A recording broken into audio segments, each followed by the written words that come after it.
Hello friends, आज हम लोग आगे पढ़ने वाले हैं वर्क एनर्जी एंड पावर का। तो अब हम लोग पढ़ेंगे work done by the force of gravity W equal to mgh। ये कैसे होता है work done by the force of gravity. जैसे ही अगर हम लोग किसी बॉडी को, किसी मास को ऊपर से नीचे की तरफ गिराते हैं, जैसे दैट मीन्स कि कोई बॉडी ऊपर से नीचे आ रहा है एंड ये उस नीचे आने में ये वर्टिकल हाइट h ट्रैवल करता है, तो ये डायरेक्टली भी हो सकता है या फिर ये किसी इंक्लाइंड प्लेन के थ्रू भी हो सकता है। इंक्लाइंड प्लेन जैसे कि कोई स्लोपिंग के थ्रू भी हो सकता है। तो इस केस में फोर्स ऑफ ग्रेविटी क्या होगा, अगर कोई बॉडी ऊपर से नीचे आ रहा है, ऐसे करके देखिए कि बॉडी ऊपर से नीचे की तरफ आ रहा है, mg फोर्स नीचे इसका ग्रेविटेशनल फोर्स ऑफ ग्रेविटी लग रहा है एंड इसका डिस्प्लेसमेंट भी इसी डायरेक्शन में हो रहा है। ये मान लेते हैं h हाइट पर है और यहाँ तक आने में इसको h हाइट डिस्टेंस ट्रैवल करना पड़ रहा है। तो इस केस में W इक्वल टू mgh हो जाएगा, सिंस दोनों सेम डायरेक्शन में हैं।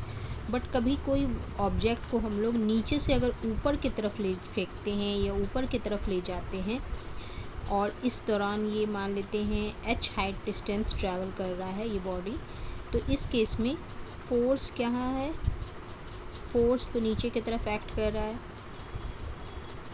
एंड ये ट्रैवल कर रहा है ऊपर की तरफ। तो इस केस में वर्क डन क्या हो जाएगा, mgh हो जाएगा। जैसे हम लोग कोई लिफ्ट से ऊपर जा रहे हैं, हम लोग लिफ्ट से अगर फर्स्ट फ्लोर सेकंड फ्लोर तक जाते हैं तो ये h हाइट डिस्टेंस ट्रैवल करे, तो इस केस में work done by the gravity minus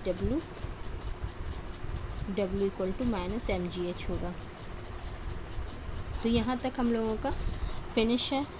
अब देखिए कभी भी ऐसा आए कि हम लोगों को बहुत सारे न्यूमेरिकल्स में आएगा कि हम लोगों को नंबर ऑफ़ स्टेयर्स दिया रहेगा एंड हम लोगों को पता है, हम लोग जैसे कि 5 स्टेयर्स कोई मैन इस तरह से ऊपर चढ़ता है एंड ईच स्टेयर्स का हाइट दिया रहेगा। ईच स्टेयर्स हाइट मान लीजिए ईच स्टेयर्स हाइट 5 सेंटीमीटर है, तो इस केस में टोटल हाइट क्या हो जाएगा, तो टोटल हाइट वो ऊपर जो जा रहा है, जितना हाइट ऊपर जा रहा है वो 15 इंटू 5 सेंटीमीटर हो जाएगा और इसको हम लोग मीटर में 100 से डिवाइड करके निकाल लेंगे।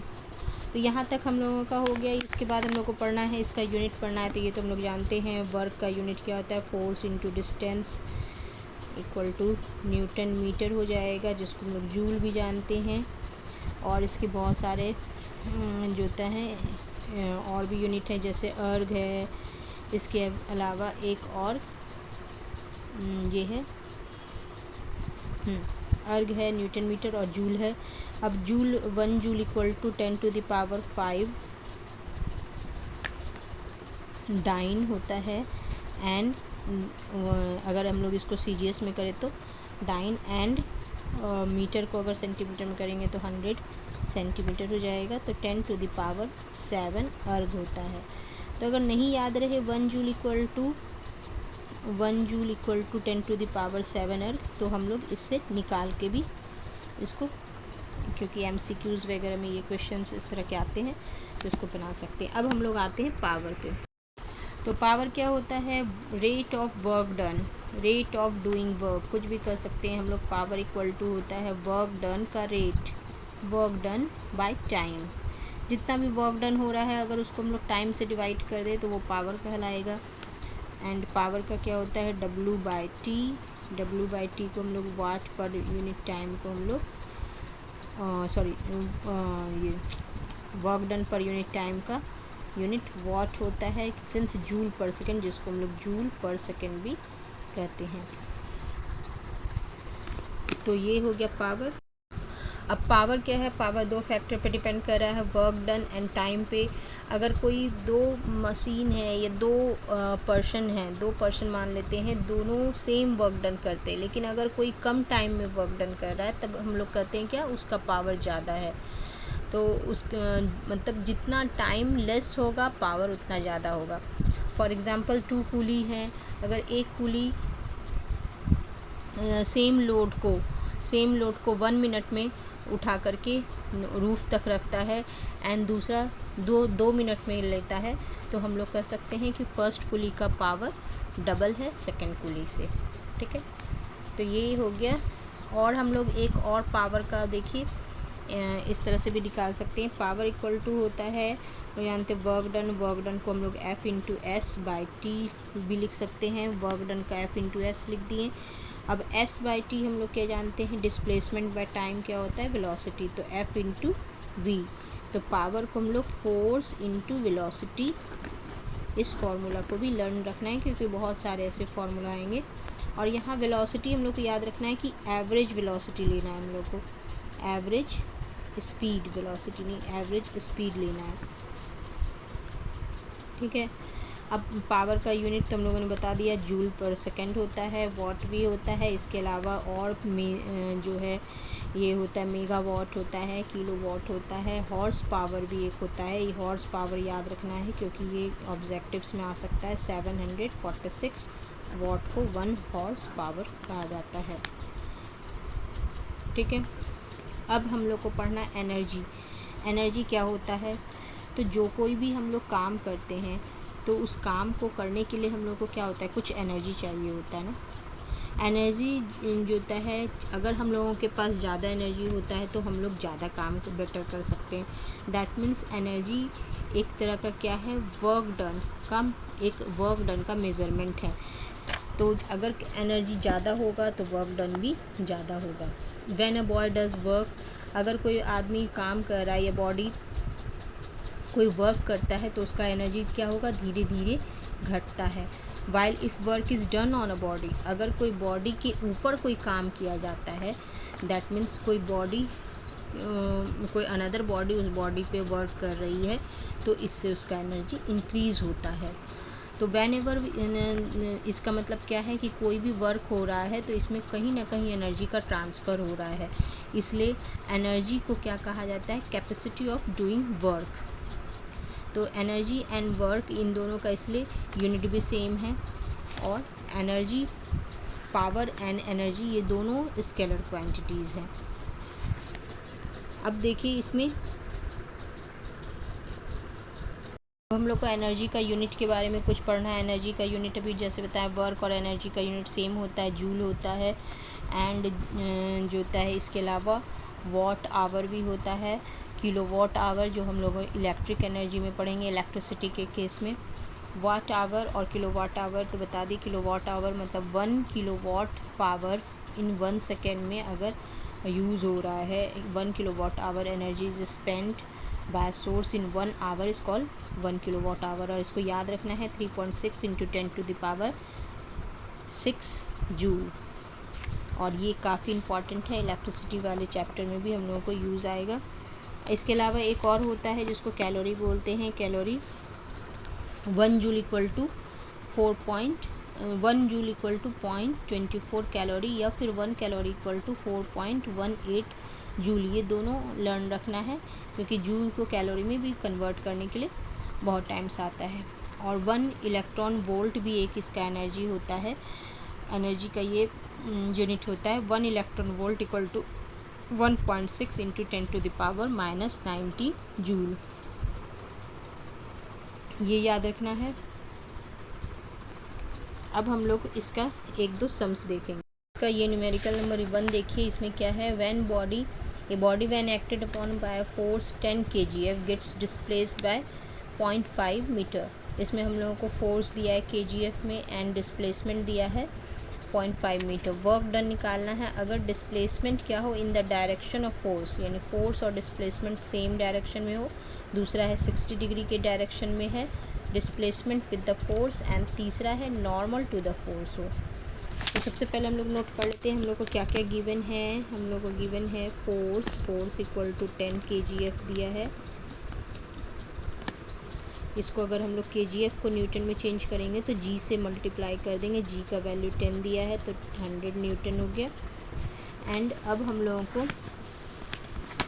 निकालना है work equal to force into displacement when theta equal to 0 degree, that means दोनों सेम डायरेक्शन में हो तो तो फोर्स हम लोगों को 100 न्यूटन दिया है, डिस्प्लेसमेंट 0.5 दिया है, 0.5, तो ये हो जाएगा 50 जूल।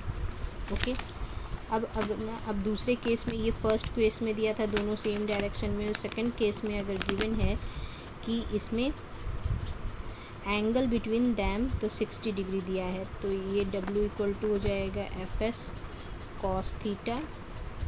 F का वैल्यू 100 है, 0.5 है S, और थीटा cos 60 डिग्री, cos 60 का वैल्यू होता है 1/2, एंड इसलिए ये हो जाएगा 25 जूल। थर्ड केस में थीटा हम लोगों को 90 डिग्री दिया है, और हम लोग जानते हैं cos थीटा इक्वल टू क्या होता है, cos 90 डिग्री इक्वल टू 0 होता है, इसलिए वर्क डन इसमें FS cos theta cos 90 degree equal to 0 हो जाएगा। तो ये हम लोग सीधा 0 लिख देते हैं। तो इस तरह से ये फर्स्ट प्रॉब्लम हम लोगों का सॉल्व हो गया। अब सेकंड हम लोग बनाते हैं।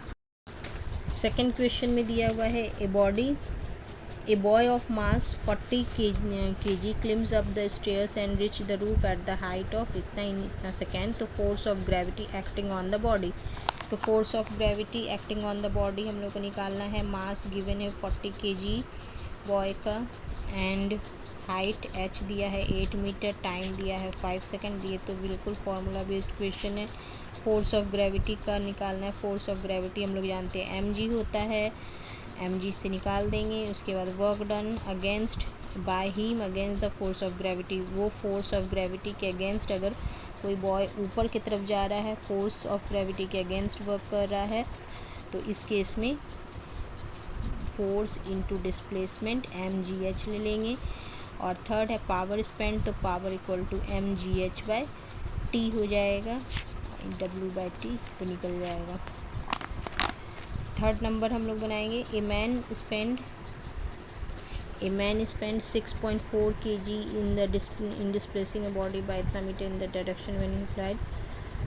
तो इसमें क्या है, एनर्जी गिवन है, डिस्प्लेसमेंट गिवन है, एंड टाइम गिवन है, फोर्स निकालना है।